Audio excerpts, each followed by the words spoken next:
Magandang gabi mga boss. Ito yung bago na install namin, Bilid 2.0 with high beam sa Fortuner 2022 model. Okay, tingnan natin yung na-install namin na Bilid.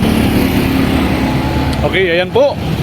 Napaka-clear, napakaliwanag po ng Bilid. Okay, so tingnan natin yung high beam kasi with high beam po ito. Yan po, low beam po yan. Paki-high beam.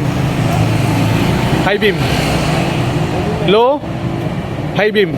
Okay, sige pa. Low, high beam. Okay?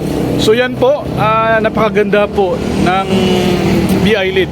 If gusto po nyo magpakabit, punta lang po kayo dito sa Andres Auto Accessories sa Governor Ramos Street sa Santa Maria, dating Sambuanga White before, in front of Circle sa Tea House. Okay? So thank you. God bless. Yun ang i-send mo, sir.